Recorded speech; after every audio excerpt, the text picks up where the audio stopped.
young, and because I'm 54 now. And the answer is I was raised in a rural community. There were no female physicians in our whole county. I just knew that I wanted to be a doctor.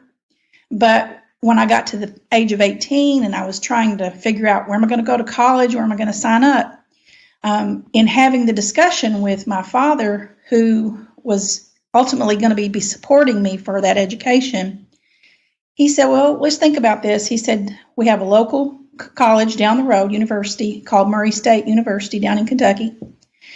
And he said, it's relatively a good idea if you be a nurse because, me being a female, and I had been exposed to nurses pretty much my whole life because I'd had asthma and different things. So I had seen nurses. I knew a little bit about what they did. But it was pretty much suggested to me that that was pretty much the only option because I also had an engagement ring on my finger and wanted to get married at age 19. Again, this is a rural community. That's just what you did. Married my high school sweetheart. We've still been together 35 years later. He's very supportive of me. So going right into nursing, I remember at Murray State registering on the last day that you had to register before the semester started, the following day. And I really just told the lady, I said, I'm signing up for nursing classes. It's not really what I want to do. I'd love to do pre-med. And they said, well, or do you want to do it or not? And I said, well, I guess I'll be a nurse, So I committed to it at that point and knew that once we got married, I was on my own, literally. So it was one of those, you jump into it, you dive in head first and you think, okay, I'm going to make the best of this situation. And I did. One of my goals was to make all A's so that I'd get scholarships and be able to pay for my tuition because, again, here I am at 19. My dad's not really thrilled about me getting married that early, but I wanted to make it work. So I was like, yeah, I'll do the best I can. So as a result, I ended up with really, really good grades in nursing school. So that was to my advantage for later once I did get into med school. Yeah. It's interesting you mentioned, obviously, the time that you grew up, the people around you with not having female physicians around you. And in the 60s and 70s, the percentage of female physicians was a lot lower than it is now. And it's funny to fast forward to this day and age, and I'll have a guest on who's a Latina female or a male, or an African American male or female, and they kind of have that same story right now because they don't see physicians that look like them or speak like them, and they're running into those same problems of, well, I don't see an African American male physician out there, so I guess I can't be a doctor because there are none out there. So it's interesting how that story is still playing out today, just in a different way. Yes, it is. And kind of looking back, as you said, I actually lived in a county, a small city called Hardin, Kentucky, and that was the county that did not have the female physicians. But once I started working as a nurse, I started seeing, 1, 2, 3 female physicians trickling in, but they had trickled in from the big cities. We were from the western part of Kentucky, which is rural, versus Louisville, Lexington. Those were the big hubs in Kentucky. So I think, just where you were located at that time. I graduated high school in 1981. So if you were not able or had the support to move to one of the big cities, then you weren't going to go to medical school. I think that was one of the reasons that my father did not encourage it, because he knew that once I moved at the age of 18 to Louisville or Lexington or, perhaps Nashville in a different city, that maybe I wouldn't be back. So that whole culture is totally different now, I think, because being 54, I've had 2 children that have been empty nesters, and one of them lives in Kentucky, and I live in Texas. So it's a different world now. Yeah. So you go on, you have, it sounds like, a successful career as a student studying nursing, and you go on to be a nurse. And looking at your resume, you've had a very successful career as a nurse. But now you're in medical school. Why? We heard the story about why you didn't go into nursing originally, but at the age of 54 now, why didn't you try to become a physician earlier? After about 10 years of being a nurse, I wanted to advance. And so at that time, my kids were pretty young, and I was encouraged to go to nurse practitioner school. So that was going to be the next closest thing to being a physician. So I did that. It was like 15 months, becoming a nurse practitioner. It really was not in the area that I wanted it to be. It was family nurse practitioner. I really wanted to do something in obstetrics. But again, not wanting to move because my family was already rooted in that community, I was, limited in what my choices were. So I did that. And then 10 years later, I got into academia. And so I was pretty much encouraged to pursue my PhD. So each step that I took was pretty much to either have insurance for my family, pay the bills, be there for my family, have a job that allowed me to do that. So as I grew as a parent, a mother, a wife, then pretty much my career decisions were all based on that. They really didn't have a lot to do with what did I want to do. They were more or less what could make things better for the family. Do you remember ever having those conversations with your husband or with your kids about, I'd really like to be a doctor, but I know we need to live here. I need to provide. Or did you just have that conversation in your own head? Absolutely, we did. No, it was absolutely. My husband and I talked about it I was 15 when I met him, and we talked about it from the age of 15 on till now. And he knew that's what I wanted to do. My kids grew up knowing that I was a nurse and that I was a busy person, but a lot of times they grew up saying, "We always thought you wanted to be a doctor. You've mentioned that before. Why didn't you do it?" So I would share with them some of the barriers for why I never got there. But it was my son, who's now 30, was the one who encouraged me when we were down in Corpus Christi. I was teaching as a professor down there. And he said, "Hey, Mom, I've got a great idea. Why don't you sign up for classes? We'll take organic chemistry or physics or something like that are prereqs for med school. And you can see if you're able to do that and if you would like to pursue medicine." And so I was like, wow, this is a crazy idea, of course, because I'd finished my PhD in 2008 and I was in academia. I thought, oh, wow, here I am down in Texas. I was in Kentucky forever and I've moved my family to Texas. And I didn't want anyone to think I was wishy-washy about my profession at that point. And so I said, okay, yeah, I'll take classes with you guys. And so I took one with Ryan and one with Robin. And then the next semester I did the same thing. And it turned out to be a really, really good experience to take those prereq courses. And then after they were all finished, I was like, okay, well, I think it's time to apply to med school and see what happens. And, never thinking that I would actually get in. And, because you have so many other barriers that come up that you're like, I'm just never going to get there, but I'm going to try. You just continue and continue until you just, you're there finally. Yeah.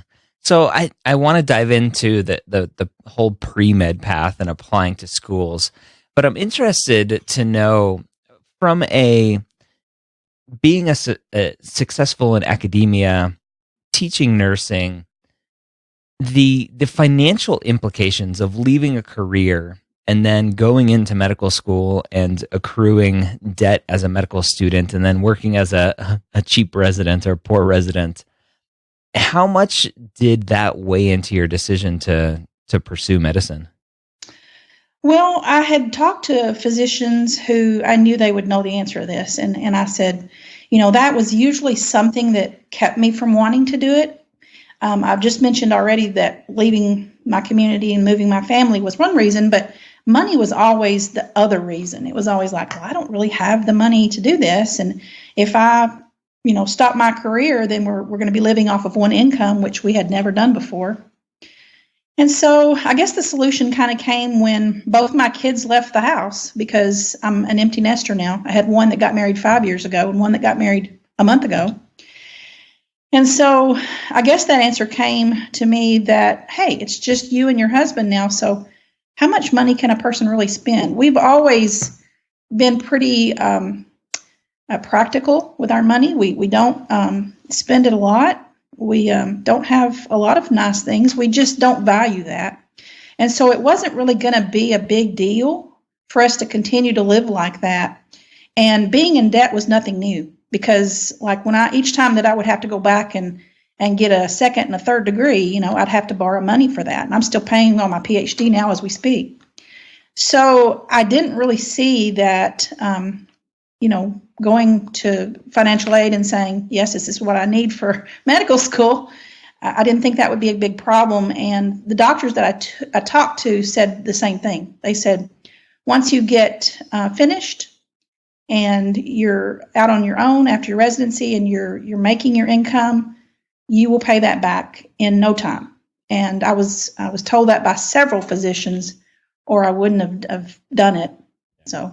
Yeah, I would put an asterisk on that. You can pay it back in no time if you are responsible with your money. It's very easy to live up to your Absolutely. income. Yeah. Okay, so you take these classes with you took these classes with your kids, it sounds like?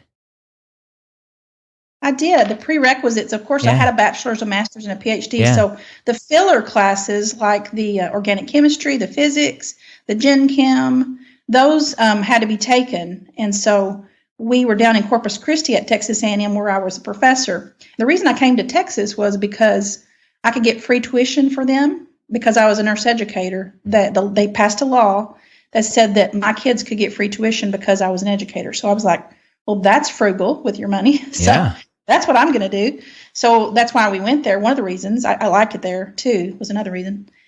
And I was in my office, and then I would tell my colleagues, okay, it's time for me to go to my class in my lab, and I'll see you guys later. So I had it on my schedule, and I had already talked to my boss about it. So my kids loved it because, the kids in the class did not know that we were related, that we would sit together. And, of course, in the lab, we would have arguments, and people would think, wow, they don't get along, but it was always kind of a competitive experiment, like at home, but who's gonna? So here's the biggest question. Here's the biggest question. Who got better grades? Definitely my son. Oh, really? Which he's now in engineering. So I just didn't have that kind of mind. But, yeah. Okay. What was it like to go back and take classes after so many years off of being a student yourself for those types of classes? Obviously, PhD classes you were taking and the NP stuff, a little different. Yeah, it is a lot different. It's back to that same, undergrads, people, large class, 200 people in the class. Some are taking it seriously, some are not. And it was thrilling to me because it was an opportunity for me to see if I could advance to the level that I was looking to advance to. So I saw it as a challenge and just a new spirit. And it was always, something that I did not do with dread. I did it with excitement and still to this day. I mean, when I'm having to do a class or if I'm studying for something big, like right now I'm studying for STEP, it's an exciting time for me. It's just one more step to the next thing. Were there any struggles getting back into that mindset of being an undergrad student again? The struggle, I think, for me was I obviously don't look like everybody else.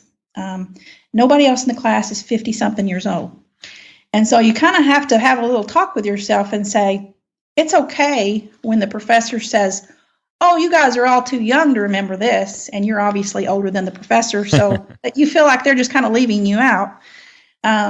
You're going to have times like that. That actually happened to me today. Somebody thought I was their professor, and I'm one of them. And so, the feeling like you're not going to fit in eventually goes away once you have relationships with others and you show them respect, they show you respect, and you learn from each other, really. Yeah. As you progress through those prereqs that you had to do, talk about working as an educator and and studying for the MCAT and finding time to do that. How did the MCAT treat you? I had taken standardized tests before, and so I thought, okay, I'll kind of approach it like I had done before. Well, it obviously did not work out very well for me. That doesn't work. Yeah. It didn't work out. And I was trying to listen to all the others and how, they had different opinions about how they wanted to do things. And I had my own opinion. And so it really didn't work out until I took a Kaplan course. And so I thought, I'm finally going to do this. But the first few times that I took MCAT, which I took it 5 times, it was a real crusher on the confidence. And a lot of it had to do with the fact that I'm such an analytical thinker at this level. And I really wanted to read every word and look at every answer choice. And most of the time I never finished the passages because of that. I was really slow. And so I had to get over that fact that, hey, your MCAT score is not going to be that great, but I had a lot of other things about me on my application that were really, really good.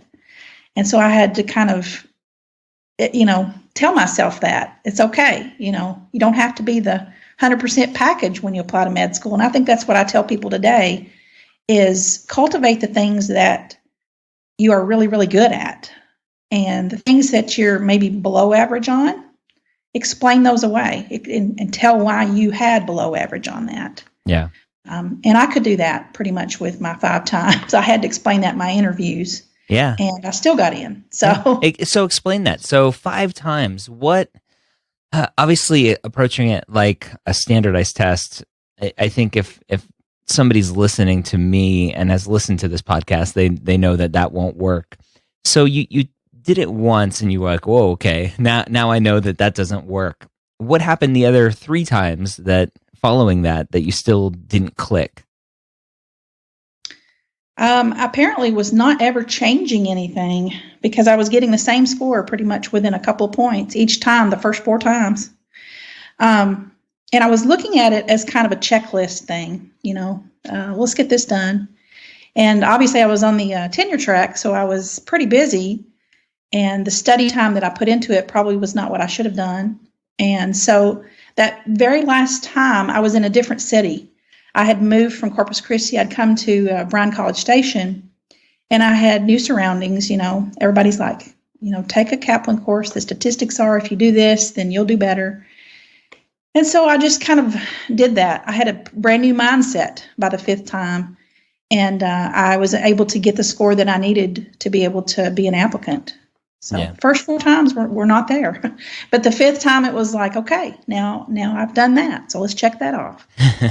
So the first 4 times you didn't take any sort of prep course at all? I did take a Princeton Review prep course for, I think it was the first, maybe the 2nd time. I think it was the first actually, but it was one of the online prep courses. Mm-hmm. And the Kaplan course that I took between the 4th and 5th time was on site. So I think for me, it was the difference because the person that was the on-site instructor, she kind of, would stay after hours and answer questions. And it just seemed to be more of a personal experience than the other. And so, yeah. Okay. Yeah, I think with the online courses, it's very easy to go astray because there's somebody not there right in front of you holding you accountable. Yeah. And it really... I felt a little lost in the mix. Yeah. It really depends on the person. Some people flourish in online course and don't like it in person, and some people it's the reverse. So I'm glad that the 5th time you were able to figure it out and work on that. It was not my detriment. I was not going to let it be. So that's great. So you finally get the score you want and you say, okay, I'm ready to apply. You have, and a lot of non-traditional students listening to this right now have a full life of experiences that have led them to this path. And the personal statement seems to be a huge obstacle when it comes to applying, because how do you squeeze your whole life into 5,300 characters? Talk about the personal statement and how you chose to approach that. That's a really good question. When I wrote my personal statement, I was a published author, so I thought, okay, this is really no big deal. I can do this, and they give the 1 or 2 page, whatever it is, the characters, and you think, okay, yeah, I've got my, intro, my 3 points in a poem, kind of written up. But after it was brought to my attention when I interviewed, the doctor that interviewed me said, how about if you don't get in this time that you send me your personal statement and let's work on that together. And so I was like, oh, wow. Okay. She's offering, she gave me her card. And so I actually got on the wait list here at Texas A&M. And so I knew, hey, I'm on the wait list, and I had to send it back in and update it. And so I'm thinking, I've got to call her and see if we can set up a meeting time and see what she suggests. So I did that, and she was very cordial. She took me in. She said, okay, here's the main thing. Most of the people on these interview committees, they are very busy people. Most of them are physicians. They don't want a lot of words. They want to know in the first few sentences what your main highlights are. And so she taught me a way to do that was very quick and to the point. And she basically pulled out the things for me that she thought was the most important. And we agreed that those were the things that we wanted to highlight. But I think getting advice from the school that you're wanting to go to, from either their admissions committee or someone that is affiliated with that, is a really good idea, because they'll tell you what they're looking for. Mm-hmm. So did you end up applying twice? I did. The first time I applied, I got no interviews. And the second time that I applied, that was actually when my score went up for MCAT. And so that's why I got the interview for that, was because that score had went up. Okay. Interesting. How did you determine, as a non-traditional student, how did you determine where you wanted to apply to schools? It had, of course, my husband and I wanted to stay local in Texas. I, of course, like the fact that you could apply to all schools in Texas for one price. So that's basically what I did. I applied to all the schools in Texas, and I did not apply to any out of state at all. And so it was basically, we're here in Texas. If we have to move a little bit, then we will, but we didn't want to move drastically, because we have a daughter that still lives here. She's 27, and our son is in Kentucky now. So we didn't want to go too far. Yeah. So you applied through the Texas Medical Dental yes, application service. Did you also apply to Baylor through the MCAS application? I believe I did. Okay. I'm wanting to say that I did. Okay. So you finally get in. Talk about the day that you received that letter or phone call. Oh, yeah, I'll never forget it, because, again, I was on the wait list. And I didn't really say this to you before. You didn't know this part, but I worked here in this college, in the College of Nursing. I was one of the professors in the College of Nursing. And so it's like next door to the College of Medicine. So it's kind of like, my colleagues are like, well, do you know how far down you are on the wait list? I'm like, no, I don't know anything. You would think like maybe you work here, people would tell you something. No, it's all still hush hush. You don't know anything. So it's April, and I'm thinking, I'm still just waiting to hear something. Still, I think at that point you lose your confidence a whole lot, because you didn't match, you didn't pre-match. You're still on the waiting list. And for me, that was my only interview. Mm-hmm. And I'm thinking, it's a 1 in a million shot that I got in, So I'm thinking, I'm not waiting for any phone calls. And so I get a phone call, and the voice was very familiar to me. It was Mr. Philo Maldonado, and he is the Dean of Admissions. And I had spoken with him a couple of times to get his input on my application. And so I knew his voice right away. So I thought when he told me who he was, I was like, this has got to be good news. And so I just dropped what I was doing. I was actually in a internet meeting with colleagues on something for the College of Nursing.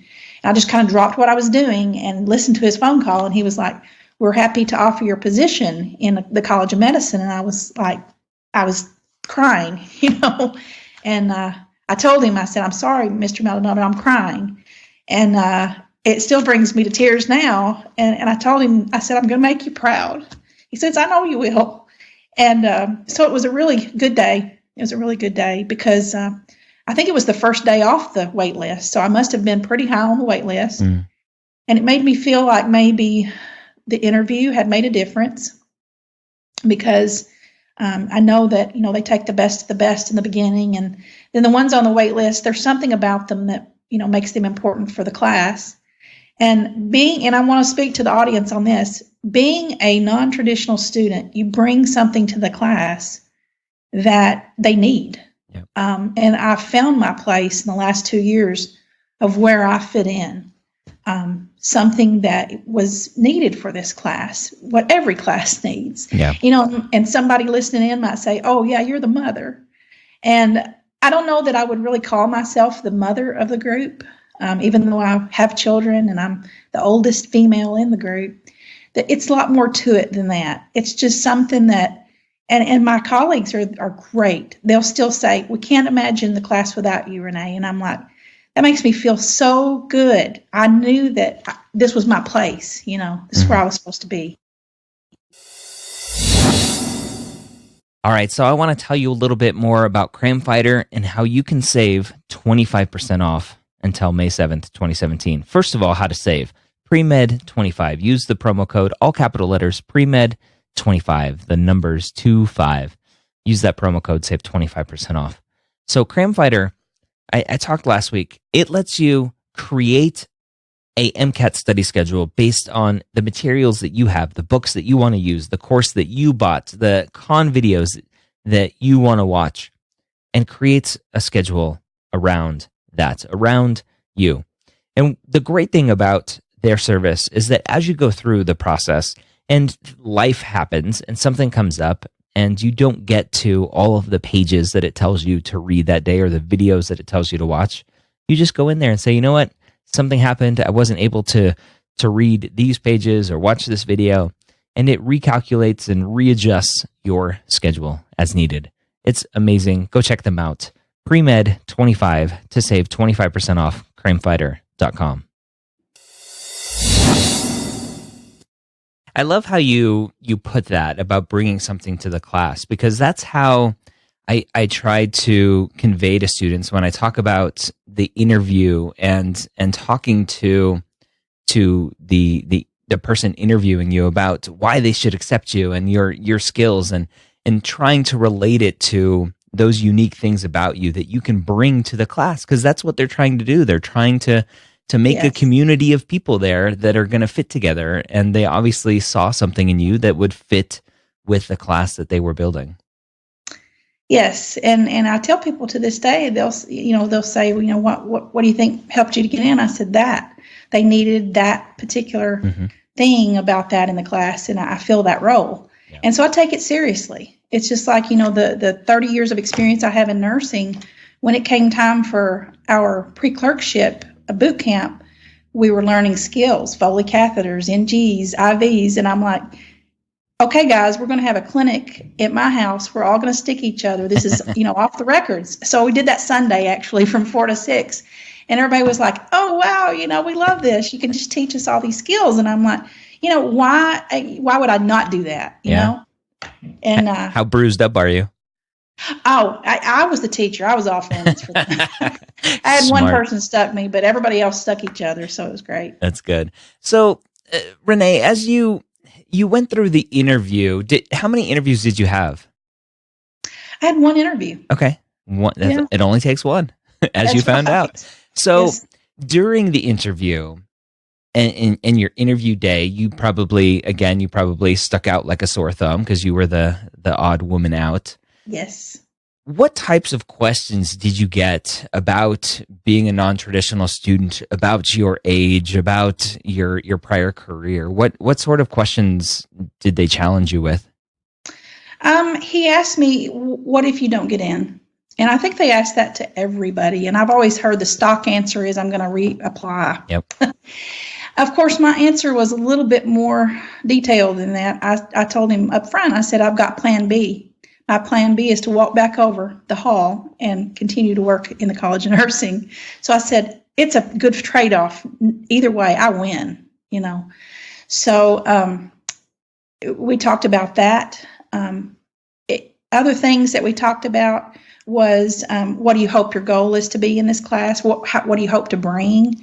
And at that time, that was when the fella, and I don't recall what this doctor's name was, but was the one that was involved in the Ebola scare. Mm-hmm.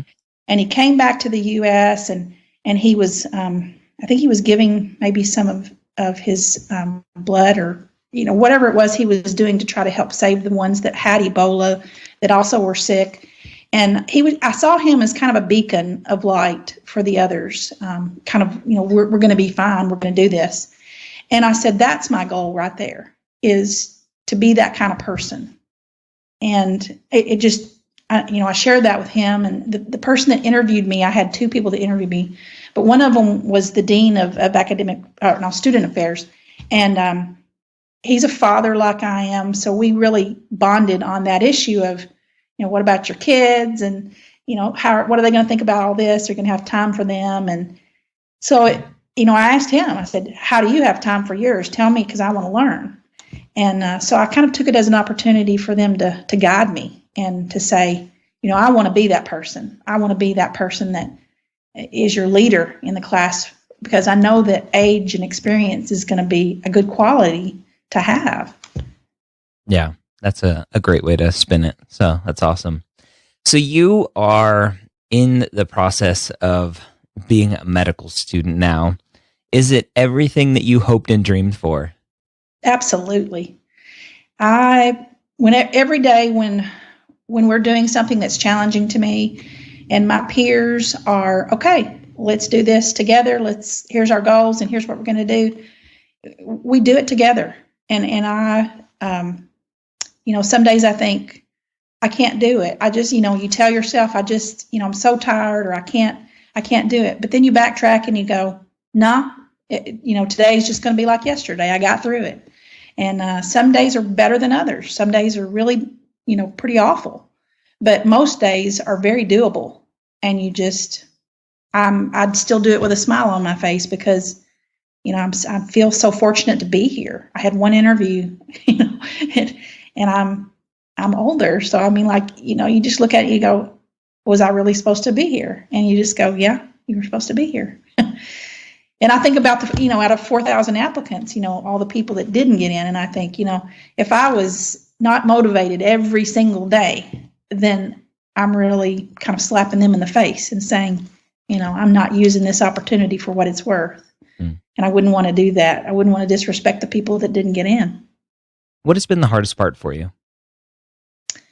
Physical fatigue. I have, hasn't shared this with you yet, but I have a primary immunodeficiency. I have CVID, which is common variable immunodeficiency. And up for the last 2-3 years, I've been taking IG, which is immunoglobulins. I take them every 4 weeks to replace what I don't make. And the nurse comes to my house, and that's an all-day thing. It's kind of like, I kind of equate it to chemotherapy because it makes you feel that bad every 4 weeks. But I've been now changed to the sub-Q, so now I'm going to start administering that every 2 weeks, and I don't require anybody to do it. I can do it on my own. And so I think the challenge of, and that's not the only chronic illness I have, I think just the challenge physically of being 54 and having chronic illness is the hardest part for me. It's not the organization as a nurse, as a mother. I have the organizational skills down pat. It's just the some days just feeling like, wow, this is a challenge physically. Yeah. Did you relay this information in your personal statements or in your applications in any way? Anything about your health? I don't recall if I did or not, because at that time, I don't remember it being something that was something that would really make a difference in my admission or not. Mm-hmm. I speak about it now because I feel more comfortable talking about it. I had just been diagnosed like recently, like whenever I applied. And so it wasn't something I really felt comfortable talking about. Okay. Interesting. All right. Well, I wish you the best with that. And thank you for sharing your story. I have a couple more questions before we wrap up. You've obviously lived a great life as a nurse practitioner, as a nurse educator. What are you hoping to get out of being a physician now? What do you see the future as? My future is going to be in OB-GYN. That's what I first did as a nurse. I was a labor and delivery nurse. And we worked nursery, postpartum, and post-surgical for women. And I always see myself in that role of an OB-GYN. But I also kind of combine it with what it was like as a nurse. And, to combine those two careers philosophically in your mind is very possible. I'm very interested in centering pregnancy, which is kind of going back to this group care where it's more financially, a good idea. I don't know if it's really something I'm going to end up doing, but I would like to explore it. And I certainly like the idea of exploring maternal fetal medicine because the high-risk pregnancies are something I'm also interested in. Mm-hmm. So we're just going to have to wait and see how things go with the residencies, and because we start clerkships very soon, like in a few weeks. And so I'm going to be able to get out there and kind of see what's available. But at this point, I'm really kind of set on OB-GYN. Are you concerned at all about, and I ask this because I get this question a lot, with your age wanting to go into a surgical subspecialty, are you concerned, number one, for yourself being able to handle the rigors of a 5-year residency, and number two, some of the biases that may be out there from program directors looking at you not seriously because of your age? Right. I have actually had my brother-in-law is an ENT plastic surgeon, and he posed that question to me when he heard, hey, you want to get into OB-GYN, have you thought about this? And he said that very same thing. It is something I've thought about, and the biases that I think I will get are going to be similar to what I think the admissions committees were probably discussing when I applied to school. So, obviously it's something, if I did get the interview and I would talk about it, I think the other qualities about me are something that's going to make me a stronger applicant, because the residency pools, from what I understand, you have small groups of residents. You don't have really large groups. Mm-hmm. And you're going to need a variety of residents. You're not just going to need all the ones that look the same or all 24 years old. You're going to need people that you have a wide variety of experiences in order to have the best team. And so I think probably that's going to be to my advantage, because I've experienced some things that some of the younger ones have not. What kind of career are you looking at? I really don't want to retire. I see myself working until the end. Whereas I have seen physicians to get burned out at a young age. I obviously am not going to get burned out, because if I've been in nursing this long, healthcare and being around patients, it's not going to burn me out. Yeah. Good. Okay. So as we wrap up here, what words of wisdom do you have for another non-traditional student out there that is in their 40s or 50s and doubting whether or not they can do it? Don't compare yourself to the younger ones. You're not in the same category. It's not apples and apples. And you should talk to other people like myself who have been in your shoes and who are trying to pursue things that there are barriers in the way. It's not going to be something that you just turn your application in and you expect all these interviews. They're not going to happen. And again, you're going to have some bias there, and you have to figure out, how do I work around that bias? And, am I biased? I have to think about that too. Am I biased against the younger ones because they have some qualities that I don't have anymore? So those are all thoughts that you have to consider before you make that move. And also, I think the best advice I can give you is make sure that you have the support. And I'm not just talking financial here. I'm talking about emotional support, because it's a daily grind. And if you have a marriage that's not that great to begin with, then I wouldn't chance it. Having the kind of relationship that I have had with my husband and my kids and my parents, I was 100% supported in so many ways. So I knew that would be a plus for me. So that's what I would say. All right. Renee Ridley, medical student at Texas A&M, taking the MCAT 5 times, reapplying to medical school, finding those mentors, finding that guidance, and making sure that this is what she wanted to do and getting there. So thank you, Renee, for taking the time to chat with us. I hope that you listening will find some inspiration, find some motivation from this episode, from hearing Renee as a 53-year-old applicant to medical school, as somebody who went into nursing and was very successful as a nurse educator, but had something in her gut that kept telling her that medicine was really what she wanted to do. So I hope that if you're listening to this and you're in something that you don't want to do, understand that there's still time to do what you want to do, to fulfill your dreams and be a physician. So I hope you enjoyed this episode. I would love for you to share this with somebody who you think needs the message that Renee has. And until next week, have a great week. We'll see you next time here at the Pre-Med Years Podcast.